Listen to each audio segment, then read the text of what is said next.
Hello friend, take addiction চ্যানেলে আপনাদের স্বাগতম। তো আপনারা যারা মিউজিক ভালোবাসেন আর অ্যাম্প্লিফায়ার বানাতে ভালোবাসেন বা অ্যাম্প্লিফায়ারের ওপরে ইন্টারেস্ট রাখেন, তো তাদের জন্যই আমি একটি সার্কিট এনেছি, যেটি 10+10 স্টিরিও একটি অ্যাম্প্লিফায়ার হবে।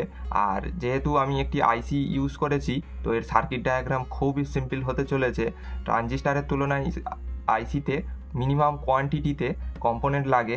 মাত্র এই কটি কম্পোনেন্টেই আমরা একটি 10+10 ওয়াট একটি অ্যাম্প্লিফায়ার, স্টিরিও অ্যাম্প্লিফায়ার বানিয়ে ফেলবো। তো চলুন বন্ধুরা, বিস্তারিত জানা যাক। প্রথমে আমরা আসি এই আইসিটির পিন আউটপুট নিয়ে আমরা একটু জেনে নিই। তো বন্ধুরা, এটি যেহেতু স্টিরিও একটি আইসি, তো দুটি অ্যাম্প্লিফায়ার এখানে রয়েছে। তো প্রথমেই আমরা অ্যাম্প্লিফায়ার 1-এর নন ইনভার্টিং ইনপুট আছে এবং 2-তে ইনভার্টিং ইনপুট আছে, এটা অ্যাম্প্লিফায়ার 1-এর। আর তারপরে 3 নাম্বার পিনে আছে SBRR। এটি সাধারণত একটি ক্যাপাসিটার দিয়ে গ্রাউন্ডে লাগানো থাকে, যেটি আইসি স্টেবিলিটি বজায় রাখে। তো 4 নম্বর পিন রয়েছে অ্যাম্প্লিফায়ারের second number input, inverting input. আর 5 নম্বরে রয়েছে অ্যাম্প্লিফায়ার 2-এর নন ইনভার্টিং ইনপুট। আর তারপরে 6 নাম্বার পিনে রয়েছে গ্রাউন্ড। 7 নাম্বার পিনে রয়েছে নট কানেক্টেড, অর্থাৎ এটা আমাদের কোনো কাজে লাগবে না।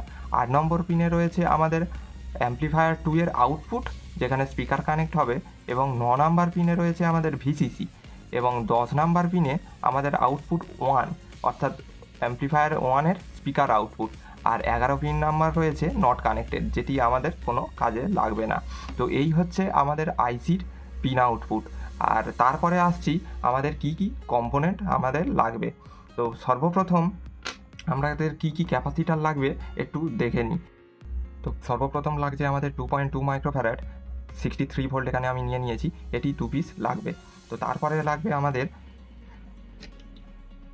220 মাইক্রোফ্যারাডের দুটি ক্যাপাসিটার, এটাও আমরা 63 ভোল্টের নিয়ে নিয়েছি। তো তারপরে লাগছে আমাদের 100 মাইক্রোফ্যারাডের দুটি ক্যাপাসিটার, যেটি সব ইলেকট্রোলাইট ক্যাপাসিটার রয়েছে এইগুলি। তারপরে আসছি 2200 মাইক্রোফ্যারাডের 16 ভোল্ট ক্যাপাসিটার। তো এখানে আমি বড় ক্যাপাসিটারটি কেলট্রনের ইউজ করেছি, তো আপনারাও ভালো ক্যাপাসিটার ইউজ করতে পারেন। তো তারপরে লাগছে আমাদের এখানে 100 ন্যানোফ্যারাডের, অর্থাৎ আপনারা 104-এর PF এখানে দুটি লাগবে। তো তারপরে আমাদের আরেকটি সমস্যা হয়ে থাকে বন্ধুরা, যে বেশ কিছু কম্পোনেন্ট আপনারা মার্কেটে নাও পেতে পারেন, তো তার জন্য অনেক অসুবিধায় পড়তে হয়। তো তার জন্য একটি সাজেশান আমি দিচ্ছি, যে আপনাদের যেসব কম্পোনেন্ট খুঁজে পাবেন না, তো পুরনো কোনো এরকম পিসিবি থেকে আপনারা সার্চ করে বিভিন্ন কম্পোনেন্ট আপনারা পেয়ে থাকতে পারেন। তো এখানে আমাদের 22 মাইক্রোফ্যারাডের একটি লাগবে, তো আমি এই পুরানো পিসিবি থেকে কম্পোনেন্ট খুলে নেব। তো এই হচ্ছে টোটাল ক্যাপাসিটার আমাদের লাগছে। তো তারপরে লাগবে আমাদের 1K দুটি কোয়ার্টার ওয়াট রেজিস্ট্যান্স, 1K। তো তারপরে লাগছে আমাদের 18 ওহমসের দুটি ক্যাপাসিটার, রেজিস্ট্যান্স।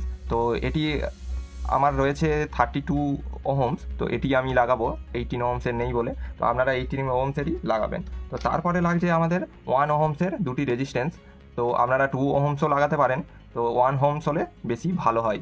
তো এই হচ্ছে কি টোটাল কম্পোনেন্ট আর আইসি। তো এই কটা দিয়েই আমরা সার্কিটটি বানাতে চলেছি ভেরো বোর্ডের উপরেই। তো ভিডিওটি ভালো লেগে থাকলে অবশ্যই একটি লাইক দেবেন আর সাবস্ক্রাইব করবেন। আর সাধারণত আমি 3টি পার্টে এই ভিডিওটি আনতে চলেছি। তো নেক্সট পার্টে আমাদের থাকছে যে সার্কিট ডায়াগ্রাম এবং প্রত্যেকটি কম্পোনেন্টের ডিটেলস এবং তার কাজ। তো ধন্যবাদ ভিডিওটি দেখার জন্য। তো নেক্সট ভিডিওতে দেখা হচ্ছে।